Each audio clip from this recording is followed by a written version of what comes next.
Thank you, Chairman of Community.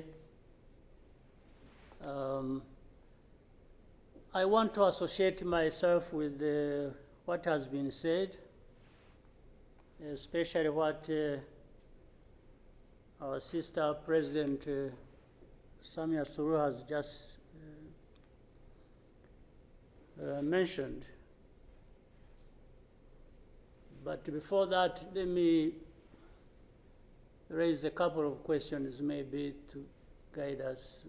I don't know if that is possible. One,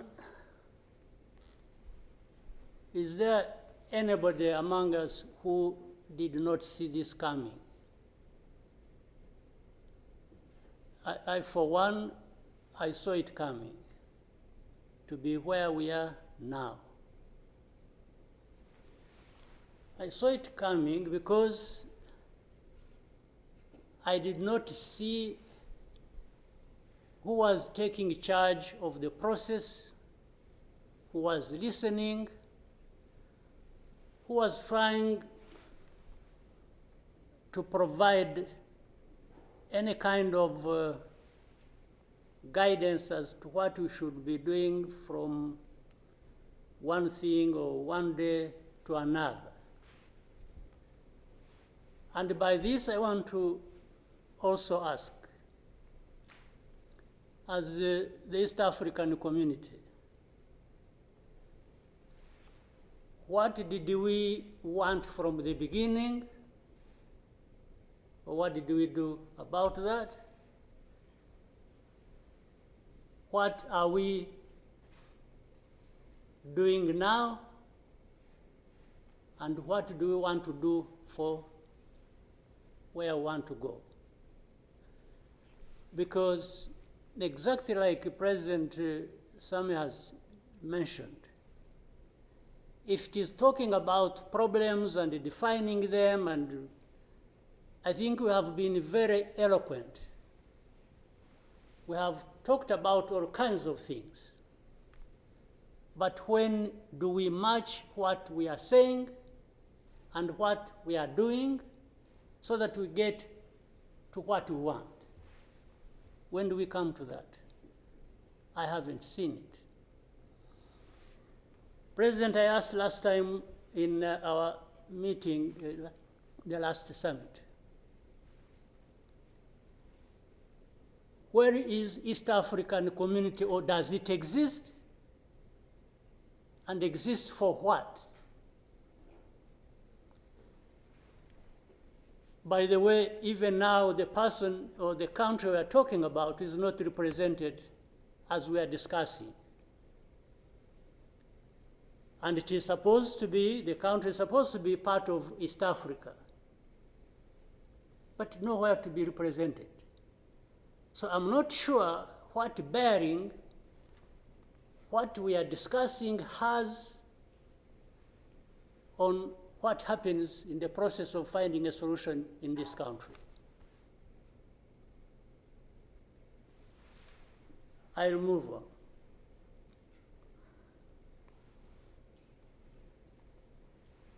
The conflict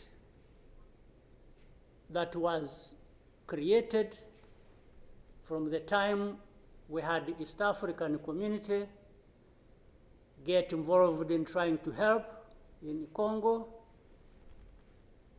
and later on when the East African force was trying its best and we are seeing progress,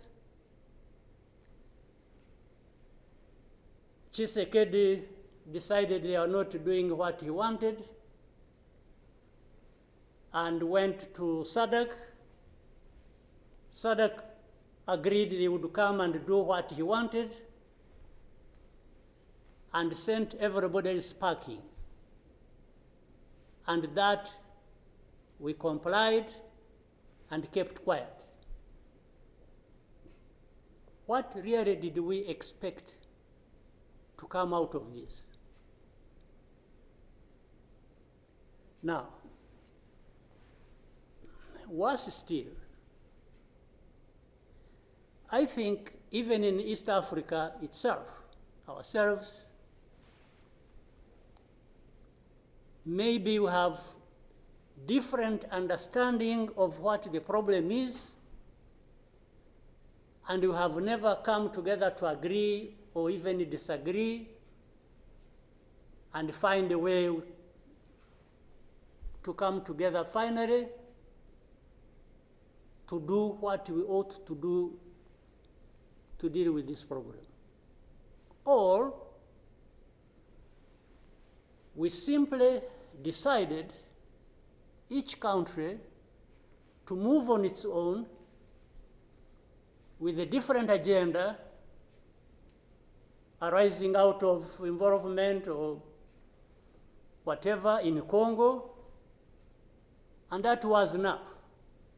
If your interests were catered for by Tshisekedi, that was fine, even if the others' interests or concerns were not taken care of. You can imagine, therefore, what chaos comes out of that kind of situation. We are, on one hand, assuming or pretending we are coming together over an issue and trying to find a solution, while at the same time, each country is pulling in its own direction, different from the others. This is the fact of the matter. Now, but even if we were doing everything right, all of us,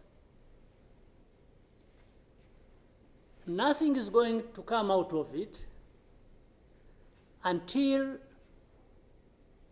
those mainly concerned are also part of it and participating and contributing to the success of the process through which they are getting the support.